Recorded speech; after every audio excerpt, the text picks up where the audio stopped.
Na'Vi was able to take the first game. And I did say we were expecting fireworks. The first minute already proved that there were indeed fireworks. Thoughts on the game, Shane? Honestly, I didn't expect Na'Vi to pick heroes like Leshrac and Brewbutter. I just didn't expect it at all. I thought they were going to fight more. But they played it so well and they destroyed with it. So. Okay. You didn't see what was happening behind us or what? Nope. No. Nope. Sindri, what was the story of the game for you? Really good fifth pick Brood. I've seen this type of game so many times, and it was a funny stat that was brought up by, I believe it's Knoxville doing stats, am I correct? Yes. So I'm not giving credit. All right, good. Knoxville stands for? Giving credit to the right guy. Yes. He brought up the stat that Broodmother fifth pick has 40, before this game, 43-20 win-loss when it's fifth picked. And it's one of those pocket picks that you just pull out fifth that can be absolutely incredible and really determine a game. Na'Vi, they didn't even take time to pick it. They were like, okay, no matter what carry they pick for Loda, we don't care. Instant Brood. And they picked it did a hell of a lot of work. I actually think Admiral Bulldog played pretty well in lane against it with the Beastmaster in the start. Then Shaker rotates, gets one gank. They lose the tower. They lose control of their jungle. And Na'Vi just got really far ahead very quickly.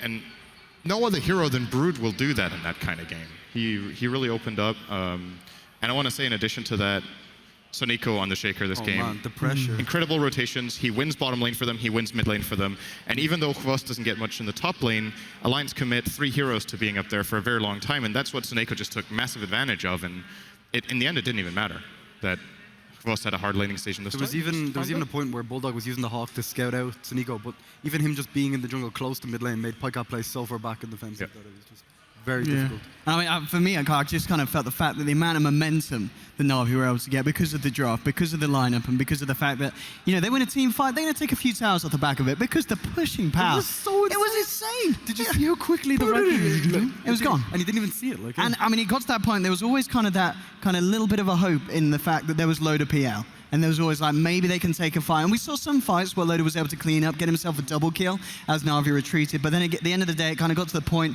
where by the time, you know, Loda was starting to do the damage with the illusions, half his team were dead. And he just had to get himself out of there himself. And eventually Na'Vi was just able to chase him down, destroy the base. And yeah, there was just a kind of a point that the game reached where it was going to be pretty much impossible for Alliance to recover from it. Especially when they had like so much catch potential with art style on his Vengeful Spirit. They were kind of swapping out like Pyke on the Shadow Field and just destroying him instantly with like all this physical damage. Right? And in addition to that, when it comes to how Loda takes these team fights, where it's very difficult to play PL in the kind of game where this hero kind of, you know, you want to commit in and start locking onto a target, but if he jumps in and he gets caught by any fissure or any Echo Slime in a bad position, we saw how much physical damage they had against buildings. Yeah. They have that damage against heroes too. Yeah. BKB so doesn't matter. It's difficult to play PL in that kind of game because he is very much about, you know, scattered fights where he can chase down one target at a time. Go in and out. But he really can't, even though the cooldown on Doppelganger is fairly low, he can't use it aggressively very easily in this game. And even with decent farm, actually, he did pretty well this game. Still, it was very, very difficult to play the PL. Yeah, most of the fights even happened on the side of Alliance's half of the map. And if you then lose a fight and you are Alliance against Brood and the Lycan, I mean, once they actually reach your base, I mean, your base is gone really fast. But there were quite a few fights, and one is actually selected for the drawing board, so it is time for Shane Analytics.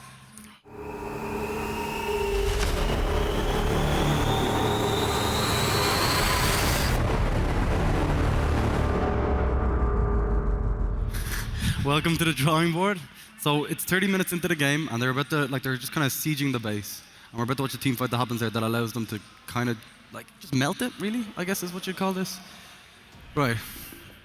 Again, one fight is in this case, one fight is all they need. They just need one pick, and what they do is they swap out Pyka, and the amount of damage, it's like, okay, so he uses and BKBs, trying to avoid the situation, but they don't have any way to catch him here.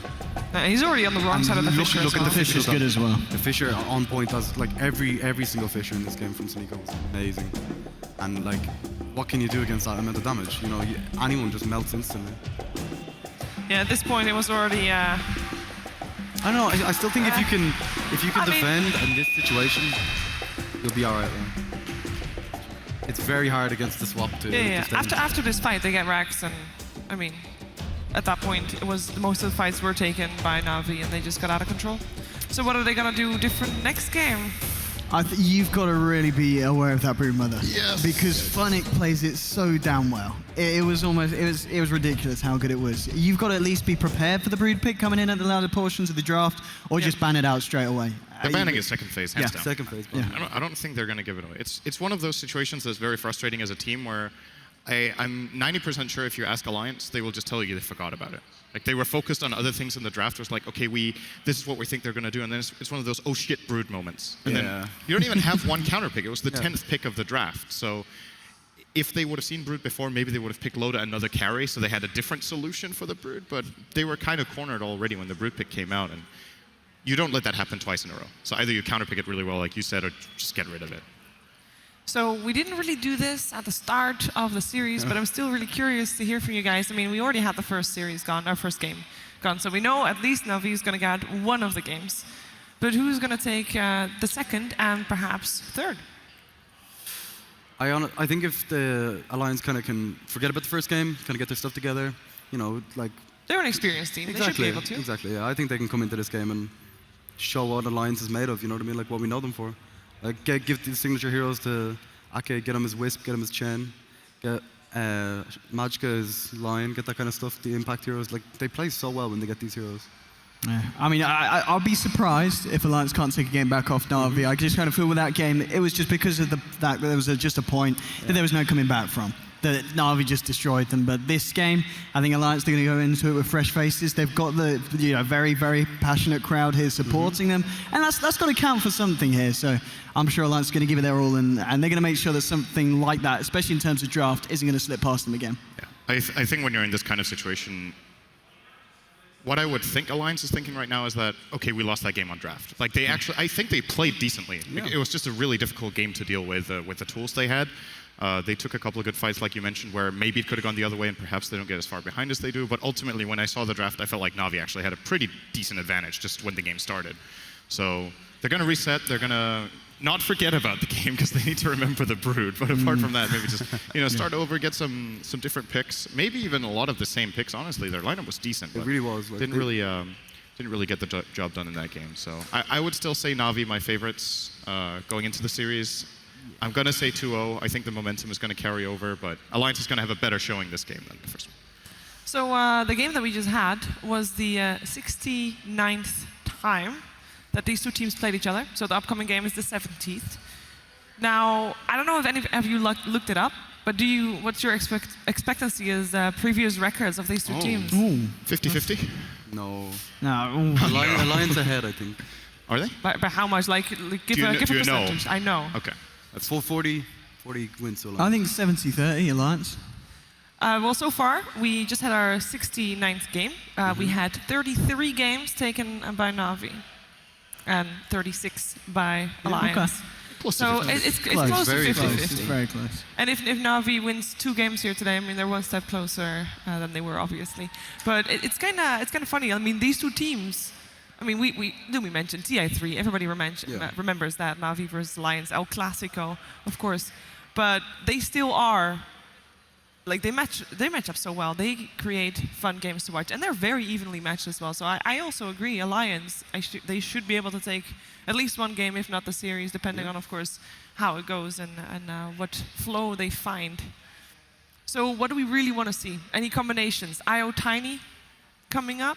I actually really want to see IO Sven, in my opinion, is actually, I just love watching it because of it just the speed at which they run. I don't know why. Like, you know, they just charge in, he like screams and war cries, and then they just like go into the fight. I don't know.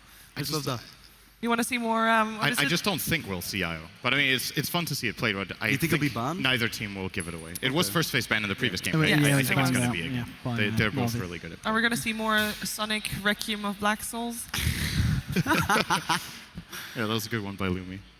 Gave me a good laugh. Yeah. I think Shadowfiend will get through. Yeah. And I think one of the teams will pick it again. And so I Queen would of definitely Fane expect as that. well. Because, I mean, we mentioned it. We saw the Leshrac Undying ban, of course, banned out against Na'Vi. We talked about that as well. And then, of course, IO and Aegis Prophet. So Shadowfiend and Queen of Pain. I would really like to see a Chen from either side. Okay, yes. That's the hero I would like to He see. was Which I also completely think is ignored, fairly right? likely that we could get. But we'll see. Well, Chen was completely ignored, by the way, this this series. So we'll see if he makes it through. But we are actually in the draft, so we can actually see what the players are going to draft rather than just speculate about it. So it's time for our second game in Na'Vi versus Alliance with Draskell as well as Luminous.